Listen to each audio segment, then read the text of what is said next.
What's going on, everyone? Juicebags here, and welcome back to the channel. Today we're going to run over a few tips and tricks to help you really extend how long your chill survival mode runs will last. Now, for this particular video, we are referring directly to Foundries and Forges, as this is probably the most popular chill and kill map out there. This is kind of the one to grind. It's great for XP. You're going to get tons and tons of godly runes if you're doing it on the higher difficulties, and just overall is a pretty smooth running experience. Now, of course, we would want to maximize the amount of loot we get, well, I mean, let's just go to like a wave 101 start, so I got plenty of mana just to check the build itself. So maximizing everything we get, we want to go to the highest difficulty that we can play. For me, it's Dune Eater. And let's pop on in. Now, first things first, we'll go over the basics of the build.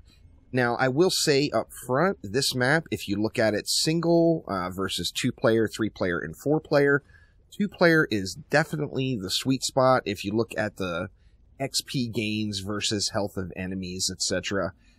Additionally, if you plan on doing a long survival grind on this map, finding that second player is going to be about as easy as offering someone free dinner, because telling somebody that they can sit here and AFK get carried and all that's required is they bring a summoner and 2 gemstones is just pretty easy stuff.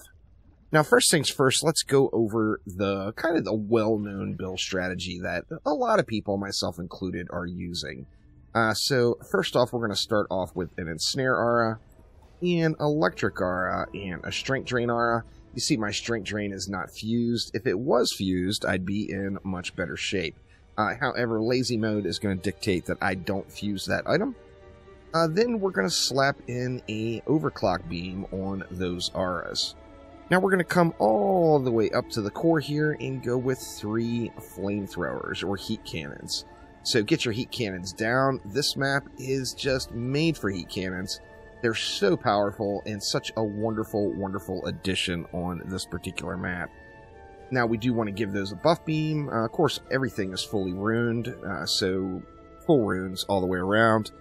And we're going to do the same thing over here. Now, this is the kind of the most common strategy people are using, from what I see anyway. And this is additionally a strategy that I personally have used many times to just sit here and chill out this map.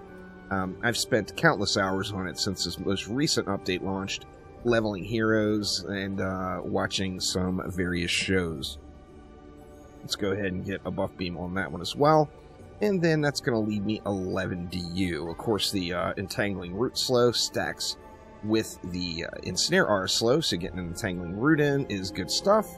And then we got 10 DU left for some minions. So we're going to start off with a Siren with the rune for the bubble to protect everything inside. We're going to just move it over right up under, as close as we can get it to the core. And then we're going to throw down 2 spiders. Now, this build right here works fantastic. It does wonders. However, a lot of people, myself included, will be saying, well, I don't understand. I see people talking about going to like wave 300 plus on Dune Eater difficulty on this one, and I've got pretty decked out stuff, but my build is just not holding that long. And there's a few little tips that you can do. Now, this, of course, is going to be assuming that you do grab a second player to carry. So this is going to be with a 2-player philosophy involved. And the very first thing, I know this one may come as a surprise to y'all, but turn your flamethrowers around. It allows you to get them a little bit closer to the core, which means just another step that enemies have to take. And it just makes a huge difference. Just this one thing alone, turning these 2 flamethrowers around, is absolutely enormous. So just doing this on what you do right now will probably, quite realistically, extend your current build another 100 waves. I mean, it's that significant. Now, with this setup in mind, of course, we are going to be using boosting summoners. With this setup in mind, this would be our weak area, as these flamethrowers have more terrain to cover. These flamethrowers have more terrain to cover. I think one of the biggest impacts this have, if you look at the range on the flamethrowers and the pattern it shoots, you want to maximize your coverage of the lane. By placing them back like this, every flamethrower hits every spot in the lane, and it allows for every mob to have 3 flamethrowers going on them. No mob will only have 2 or 1 or whatever, so that alone is just a massive, massive difference. Now, we're going to be kind of chill mode in this one, so we want to boost it out on a summoner. Well, we want what? A speedy gemstone and a striking gemstone. I've tried these both out with powerfuls, with speedy and powerful instead of striking, and you just don't get the same results. Now, since this, of course, is the weaker side, we would want gemstones hitting our strong side plus our weak side. So gemstone, of course, is going to buff 4 defenses. If we look at what's going right now, it's buffing these 3 heat cannons and this spider. So that is no good. So what you want to do is not build your minions quite yet. So pull your minions out of there. Position your second player and have them go into Overlord mode and just stay there AFK. What this is going to do is it's going to allow you to hit 3 of your flame cannons on this lane and then 1 on this lane. We see the little buffering on that heat cannon, and then these 3 are getting buffed. Well, you would do the same thing with the other player on the other side. So now you've got 2 of these 3 heat cannons are getting buffed by gemstones. The one in the middle is not going to get buffed, but to make up for that, that's also where you placed your root, which, remember, the root at its heart is a blockade, so it gives you a little bit of something there on the weaker lane.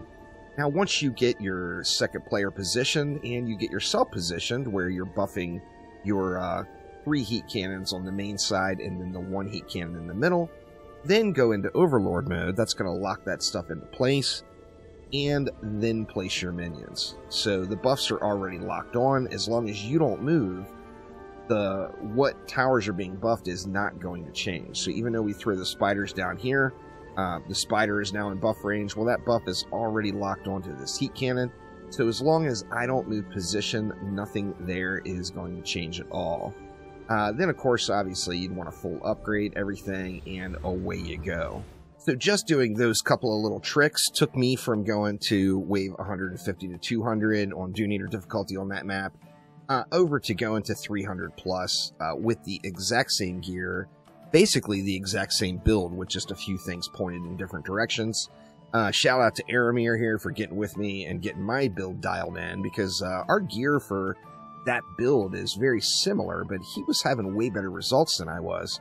So I got with him to find out exactly what was up, and he showed me the way with the proper pointing of those heat cannons. So hopefully this helps everyone extend their Foundries and Forges runs to a ridiculous level. Good luck to everyone on the grind out there. That is just a great destination for grinding out XP if that's what you're looking for. So hopefully everybody gets all of their characters squared away and up to 110 as quick as possible. But that will do it for now. Thanks an absolute ton for watching, and I will see ya next time around. Take it easy.